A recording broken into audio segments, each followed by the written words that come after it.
Hi everyone, आगे बढ़ते हैं। आज अपन देखने जा रहे हैं हाइब्रिड म्यूचुअल फंड होते क्या है एंड उसमें हमने इन्वेस्ट कैसे करना चाहिए और कितना उसमें फायदा हो सकता है और किन परिस्थिति में इन्वेस्ट करना बेटर है। आज मैं पूरा डिटेल में बताने वाला हूँ। तो आगे बढ़ने से पहले अगर हमारे चैनल पे फर्स्ट टाइम आए तो चैनल को जरूर सब्सक्राइब कीजिए, बेल आइकन को प्रेस कीजिए एंड अगर वीडियो अच्छा लगा तो नीचे मैंने लिंक दिया है, आप उसको क्लिक करके you can open free demat account. तो बेसिकली म्यूचुअल फंड तीन तरह के आप बोल सकते हैं। एक होता है हाई रिस्क म्यूचुअल फंड, एक होता है low risk mutual fund and एक होता है हाइब्रिड फंड। हाई रिस्क मतलब आपका पूरा पैसा इक्विटी में जा रहा है, 100 का 100 रुपया इक्विटी में। लो रिस्क मतलब डेट फंड, जहाँ पे फिक्स इंटरेस्ट सिक्योरिटीज में पैसा जा रहा है, जहाँ पे रिटर्न मोरलेस फिक्स है, उसमें रिस्क एकदम कम है। बट आपने को दोनों का कॉम्बिनेशन चाहिए जिसको बोलते हैं हाइब्रिड फंड। तो technically hybrid fund are the best क्योंकि it's a combination of equity plus debt. तो जब इक्विटी से पैसा नहीं आता है, डेट पोर्शन से एक सर्टन इनकम आपको जनरेट होना कंटिन्यूस बेसिस मिलता है। जैसे आपने 1 लाख रुपए इन्वेस्ट किया है 30 रुपए डेट फंड में, तो उसमें 8% भी ब्याज आता है। तो वो 8% तो आपको फिक्स है हर साल, प्लस इक्विटी से जो इनकम आएगा वो ऐसे एवरेज आउट करके 12-15% आपके आ जाएंगे। तो अगर आपको लॉन्ग टर्म में पोर्टफोलियो को अच्छे से बैलेंस करना है तो आपके पोर्टफोलियो में हाइब्रिड फंड होना जरूर है। तो अभी आप एक बार चेक कीजिए कि आपके पोर्टफोलियो में कितने हाइब्रिड फंड्स है। नहीं है तो उसका रेशियो थोड़ा बढ़ा दीजिए। ठीक है, पूरा इक्विटी पे जाना, पूरा पूरा इक्विटी बहुत रिस्की है, पूरा डेट लेस रिस्की है, मतलब उसमें रिस्क नहीं तो रिटर्न भी नहीं है। तो आपका बैलेंस बना होना जरूरी है। ठीक है, तो बेसिकली हाइब्रिड फंड में बहुत सारे टाइप्स है, उसमें भी आपको देखना है कि उनका एसेट एलोकेशन कैसा है एंड आपकी फाइनेंशियल रिक्वायरमेंट क्या है, उसके हिसाब से आपको इन्वेस्ट करना है।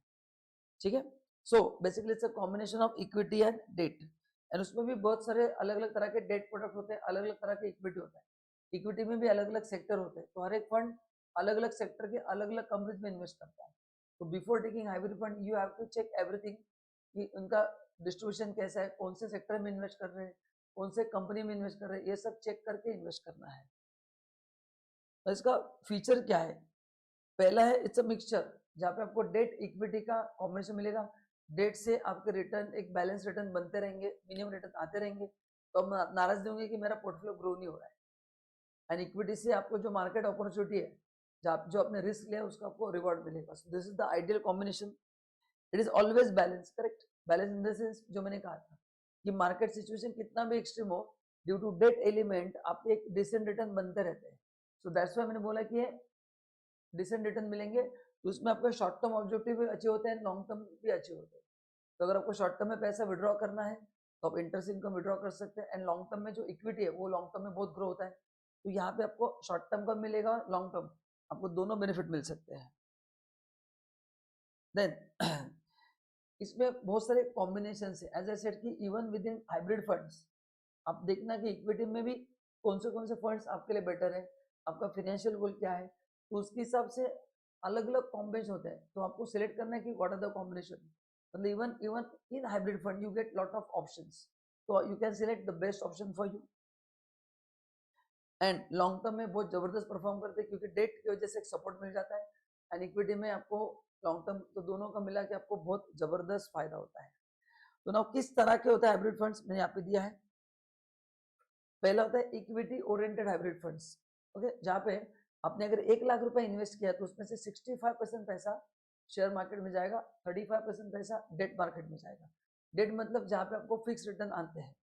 सेकंड है डेट ओरिएंटेड हाइब्रिड फंड, जहाँ पे उल्टा होगा, 60% डेट फंड में जाएगा एंड 40% इक्विटी में जाएगा। इसके रिटर्न इतने अच्छे नहीं, थोड़े कम आते, बट ये डेट से बेटर है और इक्विटी के बीच में, इन बिटवीन है। मतलब इक्विटी में ज्यादा रिस्क है, डेट में कुछ रिस्क नहीं, इसके इन बिटवीन है वो। तीसरा है बैलेंस फंड, बैलेंस का नाम ही बैलेंस दिया है, करेक्ट ना। सो ये बेसिकली इक्विटी फंड से होते हैं जहाँ पे आपका पोर्टफोलियो, जहाँ पे आपके इन्वेस्टमेंट दोनों पार्ट में सफिशिएंट बेसिस पे इन्वेस्ट होते हैं और उसका टैक्स में बहुत बेनिफिट होता है।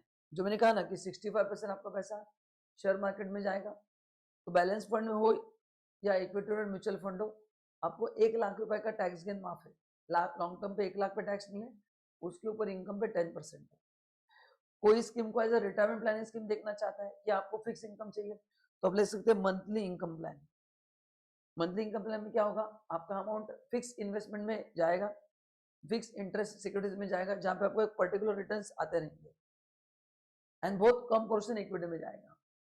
लास्ट है arbitrage fund. Now arbitrage fund क्या होता है बेसिकली, जैसे मैंने आपको एक बीच में वीडियो बना के दिया था कि एक security, there are two major stock exchange, one is BSE and one is NSE। तो BSE पीरियड अलग है, NSE पीरियड अलग है। मैं यहाँ पे खरीद के दूसरे पे बेच सकता हूँ, क्या बेच सकते हो, कोई प्रॉब्लम नहीं है। तो इन अपॉर्चुनिटी का लोग फायदा लेते हैं, उसको बोलते हैं आर्बिट्राज फंड। तो दे trade in such securities which are listed at one rate on one stock exchange and which are capable of sold at a higher rate at on another stock exchange। तो दो stock exchange का अपन opportunity का फायदा लेने की कोशिश करते हैं, जिसको बोलते हैं आर्बिट्राज फंड। तो ये सब होते हैं अलग अलग types of mutual fund.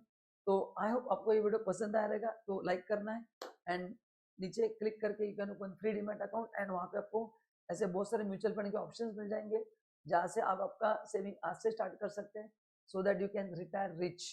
So guys, thank you so much and bye bye।